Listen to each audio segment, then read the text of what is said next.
Welcome to this special edition of the Who, What, Why podcast. I'm your host, Jeff Schechtman. Every so often, history reaches an inflection point, a moment when long-standing assumptions collapse and new realities emerge in their place. We may be living through one of those moments right now.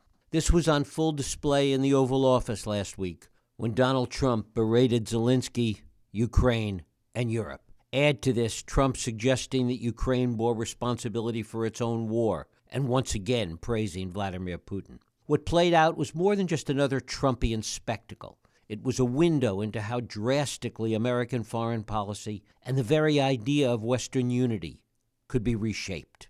Meanwhile, in London, European leaders met to coordinate new avenues of support for Ukraine and to reinforce commitments that for decades would have been taken as a given in Washington. But now, with Trump signaling a shift toward a more transactional, zero-sum approach to alliances, the question is unavoidable. Can Europe truly stand on its own? And if America pulls back, how will the Kremlin and Beijing seek to exploit the vacuum? To help us unpack what's happening beneath the surface, I'm joined by Dr. Samuel Ramani, an associate fellow at the Royal United Services Institute and also the CEO of Pangeo Geopolitical Risk. Ramani is an Oxford-trained scholar and trusted advisor to policymakers on both sides of the Atlantic. He's become one of the foremost analysts of Russian global strategy. Rather than simply replaying the latest viral sound bites from Washington, we're going to spend some time talking about the degree to which Trump's stance is emboldening Moscow, and whether Europe's latest diplomatic moves amount to a real strategic shift. It is my pleasure to welcome Sam Ramani back here to the Who, What, Why podcast. Sam, thanks so much for joining us. Great to be back here, Jeff. It's great to have you here. First of all, I want to begin with the events of last week and your reaction as someone that studies this, that understands global risk, obviously, what your reaction is to what you saw take place on Friday. Well, I think the spectacle was really something that was quite shocking because you know that Trump has a tendency to often berate world leaders before he meets with them or after he meets with them, but it's pretty rare that he actually does that in the room with them. I mean, like we've seen how Trump and Justin Trudeau have jousted so many times in the past, but then when Trudeau went to visit Mar-a-Lago, they tried to put a positive spin on the tariff dispute and on America's infringements of Canadian sovereignty and many other issues. So I was just really surprised by the public nature of the spectacle. That's what really got to me. And I think it really digs a hole for Zelensky and for Ukraine because for several reasons. I mean, first of all, it raises the specter that the Trump administration might actually cut off all military assistance to Ukraine. Even the Biden administration's $63 billion package, which is still running through, could actually get cut or rolled back. That doesn't mean an immediate setback for Ukraine on the front lines. I mean, Ukraine still has enough weapons to last until the summer, but it does lead to some hard choices in the months ahead because they'll now have to decide where to allocate scarce resources. Do they allocate them primarily towards Donetsk and also southern Ukraine to prevent a new Russian offensive? The Russians are making an offensive in Sumy, which is right near Kursk, so they need to guard that region. Or do they keep those precious resources in the hopes of fighting off the North Koreans and the Russians in Kursk region? And the Ukrainians may now be very well forced to withdraw their bargaining chip in Kursk, withdraw from that territory, and gradually move equipment and resources into Ukraine proper to be able to sustain their territory. So any uncertainty about arms supplies or cutoff of arms supplies is really, really bad for Ukraine's bargaining position. The second thing is Ukraine needs to rely on Europe, and Europe is talking a good line, but they really don't have the resources or the military infrastructure to live up to the solidarity that they're pledging. It's important to remember that North Korea was able to give 1 million and then 3 million artillery shells to Russia in a short period of time. It took better part of a year in 2023, 2024 for the Europeans to move 1 million artillery shells to the Ukrainians. So Europe cannot even keep up with North Korea's war economy, let alone the Russian war economy on top of it. So that's another serious blow and an obstacle. And finally, it really creates questions about this rare earth mineral deal, because that was supposed to be the guarantor of America's strategic interest in Ukraine and potentially serving as a gateway to American security guarantees. Now that deal is not only not on the table, but also there's growing chatter in American policy circles, and this is based on empirics, that its value may not be all that it was cracked out to be. I mean, most of these surveys were done 30 or 50 years ago with Soviet geologists pledging trillions of dollars in rare earth metals that may not even be there. And also, there's concern about the cost, maybe $1 billion per mine, 18 years to extract of the minerals that are there. So I think that Ukraine has also now put the mineral deal on ice, and over time, the value of that mineral deal will degrade, and the terms that the Americans will offer to get it, because of the uncertainties about supply and about quick profit, will get steeper and steeper. So it's a really, really bad moment for Ukraine right now. Let's talk about it from the Russia side. There was a report this morning that there have been ongoing communications, which haven't necessarily been reported, between Trump and Putin. Talk a little bit about what you know about that. Well, it does seem as if definitely there's a very active channel of dialogue between the United States and Russia. And because Trump likes to settle these sorts of matters leader to leader, strongman to strongman, so to speak, it's unsurprising that there would be a back channel between Trump and Putin, especially an unreported back channel between Trump and Putin, given the fact that the narrative that Trump is a Trojan horse for Russia is starting to surface yet again. I mean, we're seeing, from media stories rehashing Luke Harding's argument that Trump was recruited by the Soviets in 1987, which doesn't have much substance, but it's still, a thing that they're throwing at him. To people like Chuck Schumer, while warning about how the suspension of offensive cyber attacks on Russia is a gift to Putin, Trump is probably wanting to keep these meetings out of the spotlight to kind of deflect criticism from the left and also criticism from some members who dare to within his own party. So the dialogue is there, and the reason why Trump wants to keep it quiet is also unsurprising too. I think when you turn to the the bigger picture here, there is a real push from the United States to normalize relations with Russia. I think it's based on the misguided post Cold War trope that Russia can somehow be pried away from China, and the Americans and Russia can come together to contain Beijing in the future. And the Russians are entertaining this very fervently because they like the status, they like the recognition, they like the escape from the cold that this is giving them.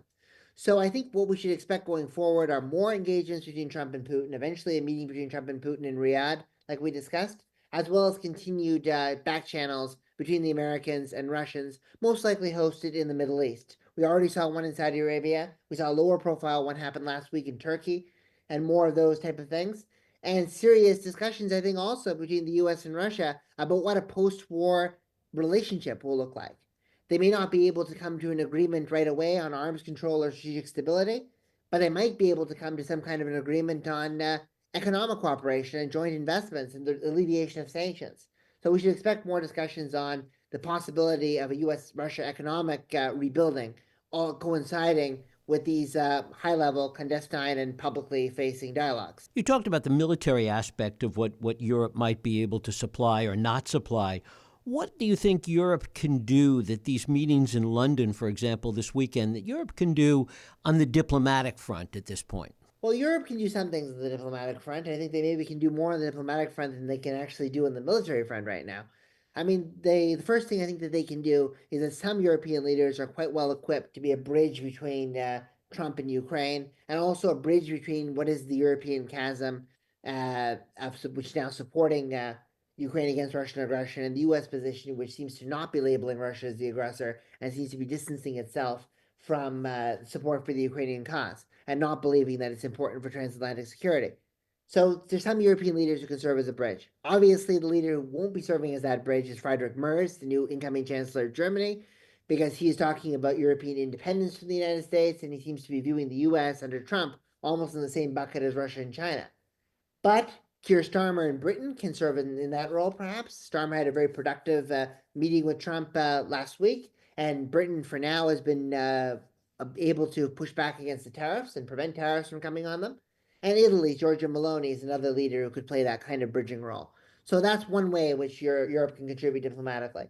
Another thing is that Europe can develop a set of ideas to be able to earn itself a seat at the table, because the Americans and the Russians seem pretty happy having talks together about peace in Ukraine that doesn't include either the Europeans or the Ukrainians. And that's infuriating to Zelensky and infuriating to almost every European leader.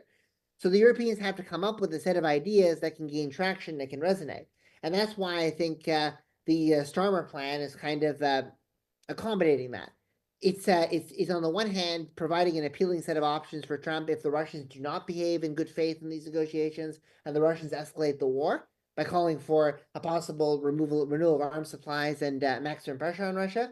And it's also providing some interim steps if the Russians do engage with the negotiations in better faith than many people assume. And that includes, suspending attacks on on energy facilities, an aerial ceasefire, a sea ceasefire.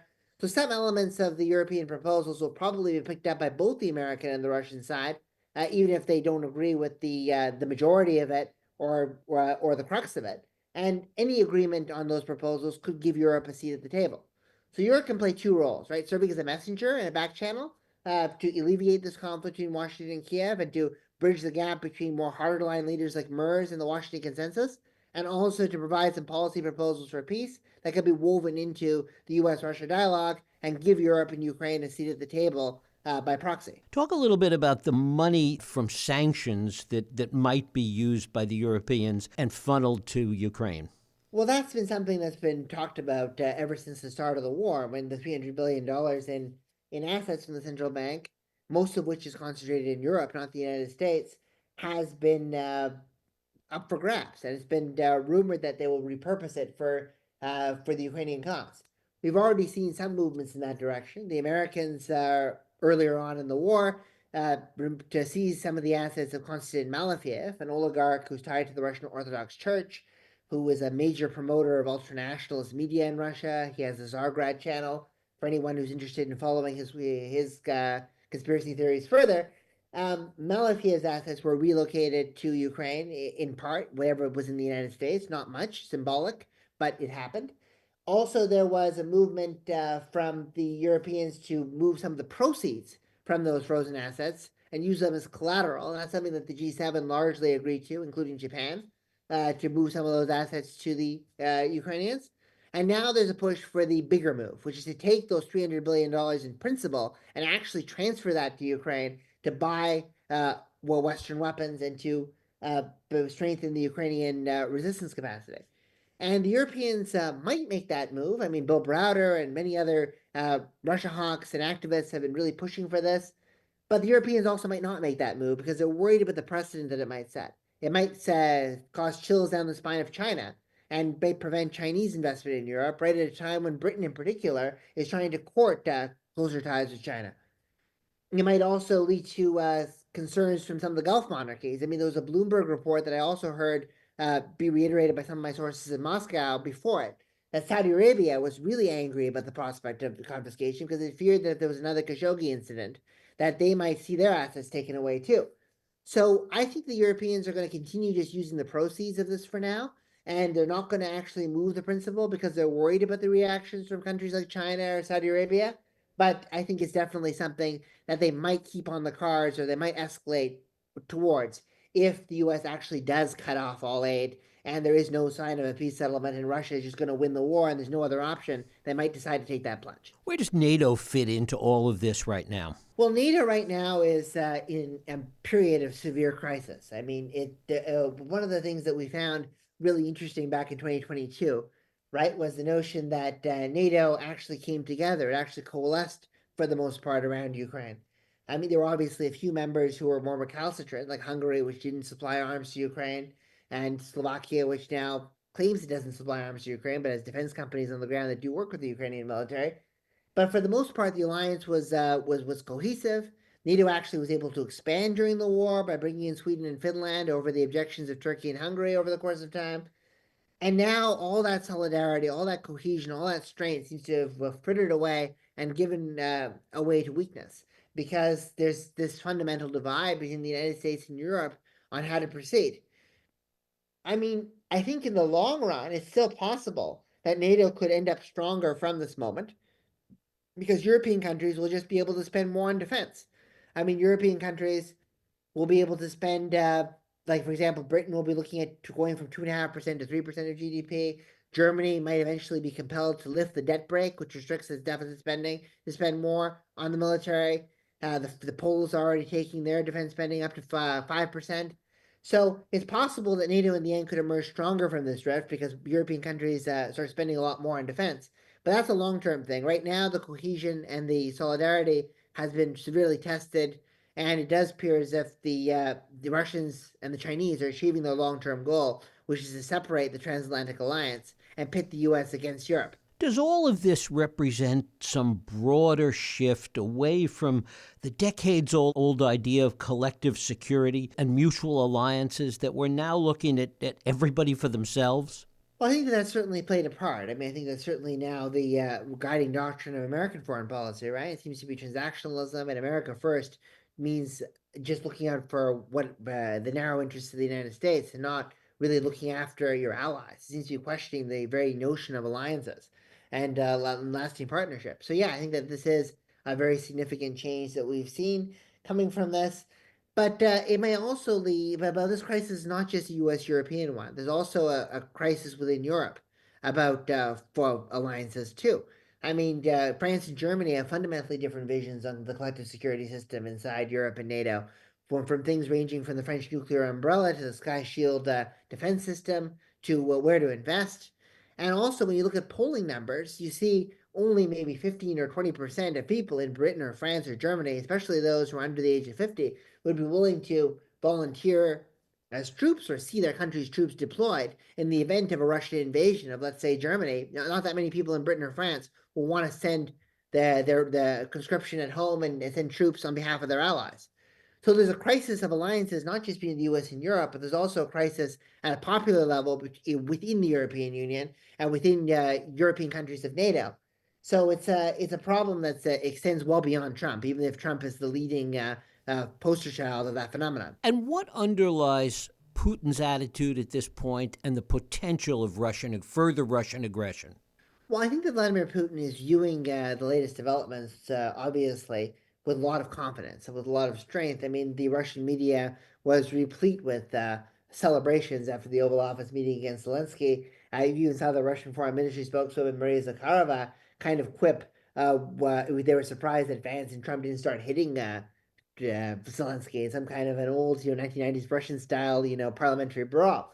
And we saw a lot of confidence now to even reject the European conference out of hand. I mean, the Russian response to the London summit was that it was just leading to more war and it wasn't really a peace summit. So the Russians are feeling pretty strong and emboldened by their position. But can they actually convert that confidence and that strength of character into military success? That's where it proves a lot more difficult because the Russians are still having to bring in a second tranche of North Korean forces to prevail in Kursk. Those North Korean forces may well have learned more about drone technology because the Russians have been spreading Jiran 2 technologies to them, which Jiran 2 are the kind of versions of Iranian drones. They may have learned a little bit more about moving in smaller units and having more tactical adaptations, but they'll still suffer heavy casualties, and the Russians also will suffer heavy casualties there. The Russians are still grinding in Donetsk. They're making incremental gains, village by village, inch by inch, but they can't even take over fully the logistical hub of Pokrovsk, which is what they need to be able to advance in Sloviansk and Kramatorsk. And any hopes of the Russians taking over Kharkiv or making some kind of gains in the Zaporizhia zone of the front line do not appear to be realistic. The Russians are trying to attack Sumy, as I mentioned earlier, and Putin bragged of this grand new offensive, which the Ukrainians denied, but they're still a long way from being able to actually make a breakthrough in that region, which they took earlier in the war, and they lost, to be able to cut off the Ukrainians logistically from Kursk. So right now, I see the Russians having a lot of confidence, but it's not really bearing out on the battlefield because the Russians cannot really make anything more than very incremental gains at immense casualties. And also, it's important to keep in mind that Russia's resources are not infinite. This narrative that Russia is de facto winning the war and Ukraine is losing, I think is misleading. I mean, neither side is winning. That's really the point I want to make. The Russians are not only losing unsustainable large numbers of casualties without a full general mobilization, which is going to be highly unpopular, but the Russian war economy is also weaker than we assumed. It withstood the sanctions better than we thought in 2022 and 2023. But already we're starting to see a potential decline in growth to the 1.5% range instead of the 2 to 3% range. We're seeing inflation continue to soar in the high double digits in the major cities on consumer goods, even though interest rates are at 21%. I mean, this is not a sustainable economy, and the Russian war economy could have serious cracks or even see serious signs of strain if the Europeans intensify sanctions on oil and on other forms of revenue like the shadow fleet over the coming year. So Putin has got a lot of reasons to celebrate, but the picture is not rosy for him at all. It's actually quite murky because of the losses of Russian lives, their inability to make major gains on the battlefield, and the ticking time bomb that is the Russian war economy. And what about Russian public opinion at this point? Well, Russian public opinion has had basically had a polarization, and that polarization seems to have endured throughout the war. I don't really see that much changing over here. The Russian public is really divided between three sectors. There's a very small portion of the population, like maybe 5 or 10% of the population, that's absolutely aghast by this war and may be willing to resist it through passive means like immigration and carving up a new life elsewhere, or through occasional protests. But the thing is that percentage has gotten smaller and smaller because of the death of Navalny, the basically the exodus of almost every single liberal opposition member, or the arrest of every single liberal opposition member that exists, and the costs of protesting are deemed to be just too high relative to the possibility of overthrowing the regime. But there is a small percentage of people in that bucket. Many of them are some of the most talented people in Russia. Many of them are people who would provide human capital and would be able to develop Russia's cutting edge technologies in the IT sphere, for example, who now are living in Turkey or Dubai or Serbia or Armenia or Georgia or some other country because they can't feel comfortable at home anymore. There's a slightly bigger portion of the population, I would say maybe 10 to 15% of the population, mostly people who are over the age of 50, who are nostalgic for the Soviet Union, as well as some young partisans who are fervently supportive of this war and will not tolerate anything other than all out victory and will view any kind of deal that Russia strikes with the United States as some kind of a stab in the back or some kind of betrayal of the Russian nationhood or as a sign that Russia will has failed. I mean, and that group has gone also underground partially because of the death of Evgeny Prigozhin and the incarceration of Igor Girkin and the silencing of some of those pro-war Telegram channels who have been so critical of the Russian war machine and performance. But that bloc of opposition is stronger, has more support, and is more vital than the liberal opposition group, and still remains the biggest long-term thorn in Putin's side because many of these people are fighting on the front lines, they're highly armed, and they're highly radicalized. And the majority of the Russian population remains largely inert. I mean, the people in the big cities like Moscow and St. Petersburg are still not suffering the kind of casualties and impact of the war that they're seeing elsewhere. Many people in Russia are volunteering to join, and the casualties are being borne out the hardest amongst the most disenfranchised, also in the far-flung regions of the country.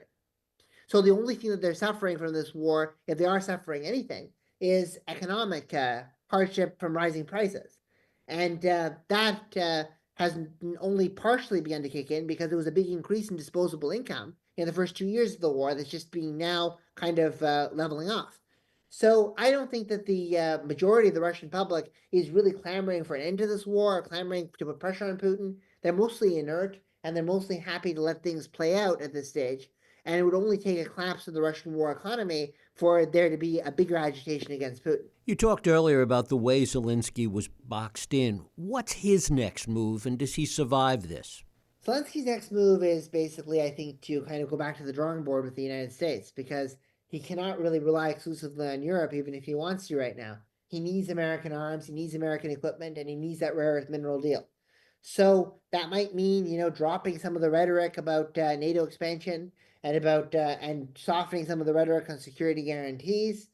It might mean swallowing and making compromises that he may not otherwise be, and also eventually, even though Zelensky says he won't accept a ceasefire, be more open to some kind of a ceasefire proposal. I think that there's two strands of public opinion playing against Zelensky right now.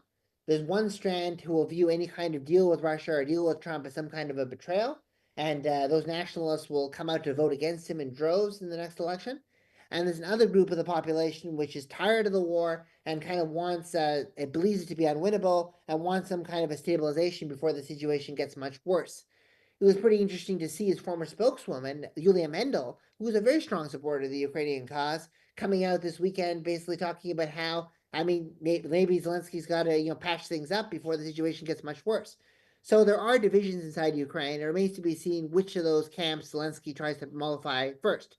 Does he risk inflaming the nationalists to appease the pragmatists, or does he stick with the nationalist base and potentially inflame the pragmatists and make the pragmatists a majority?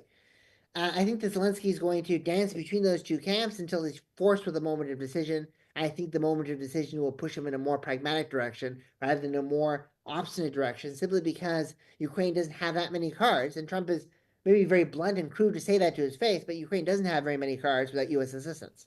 And what role does China play in all of this, if any? China is watching what's happening with a lot of anticipation because China obviously wanted to have a role in the peacekeeping process, and it never really was able to get recognition from it beyond the Americans. Beyond some countries in the global South. Because the Americans viewed it as a non-starter, they viewed China as an enabler of Russian aggression, and China as the leading violator of sanctions. And the Russians also were frustrated with the Chinese peace plan because it called just for a temporary ceasefire, and and it didn't, and freezing a frontline conditions as they are, and it didn't allow for the Russians to claim the entirety of the foreign annexed regions, and it was seen to be, inadequate for Russia also. So China had presented a peace plan in 2023 that really satisfied neither the West nor Russia, and only got a small amount of adherence inside the global South from countries like Brazil and countries like India and countries like Indonesia, which are also trying to advance their own similar kind of peace plans. Now China would probably be refreshed that the American position seems to be aligning with the peace plan against China that they scorned, so they'll be happy about that.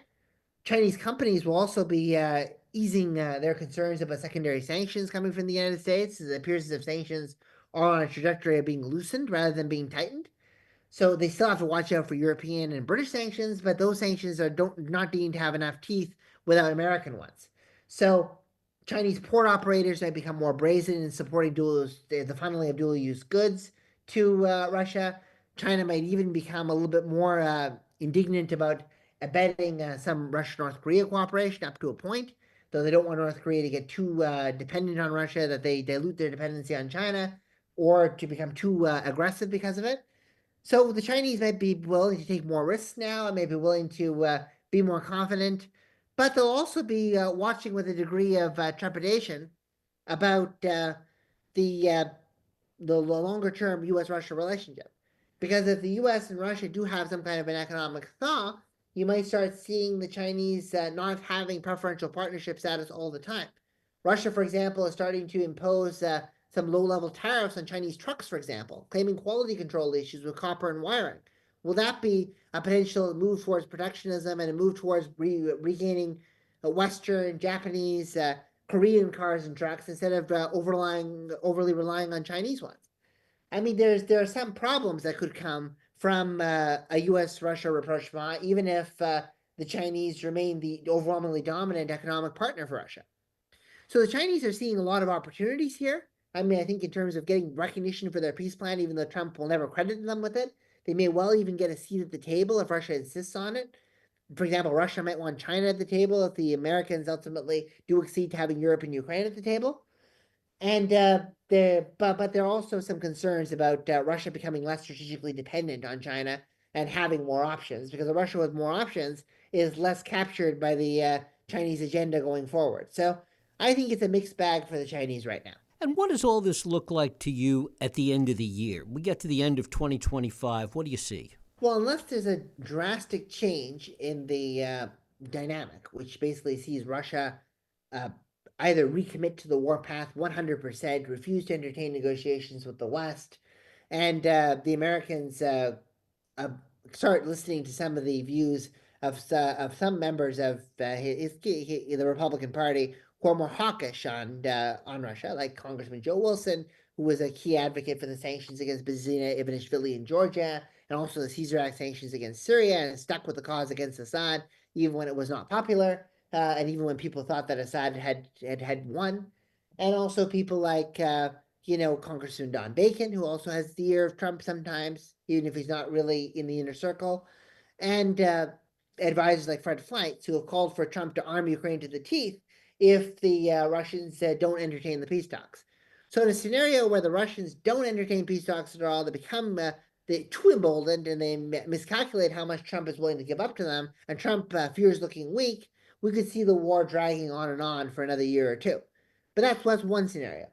The other scenario is that Trump basically stops providing aid to the Ukrainians. The Ukrainians and the Europeans scramble to get caught off guard and the Russians basically double down on their war effort, ramp up conscription, get more North Korean troops on the front lines, and then make major territorial gains, forcing a de facto partition of Ukraine along lines that are excruciatingly uncomfortable for them. They're not likely to reach Kiev, or even cross the Dnipro, but they could take over the majority of the foreign annexed regions in that scenario. That's another scenario on the worst case scenario for Ukraine. Neither of these scenarios are particularly likely, but I think they're worth fleshing out and developing as possible contingencies. The most likely scenario, the middle ground for me, the baseline would be that we move towards some kind of a ceasefire along current lines. There aren't, NATO-style security guarantees, and the Americans might tolerate the Ukrainians not really recognizing de jure Russia's occupation of the territory, but recognizing it de facto, and a ceasefire that takes place through investment. So basically, the Americans start investing in reconstruction. The Chinese start investing for reconstruction on the Russian side of the line. Middle Eastern countries start pouring in capital. Europeans pour in capital. And everybody's got so many projects going on that the risk of for Russia to blow up this the ceasefire would alienate all its partners and its adversaries in one swoop, and even damage its own interests. And that might keep Russia at bay for the time being. So that probably seems to be the most realistic scenario: a ceasefire, and a ceasefire that's guaranteed by investment and also guaranteed by Trump.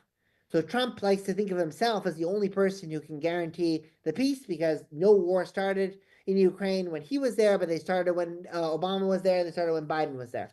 The Ukrainians don't buy this, because even if Trump is correct and his unpredictability does hold off Putin, he's going to be gone in start of 2029, and the Russians might be emboldened again.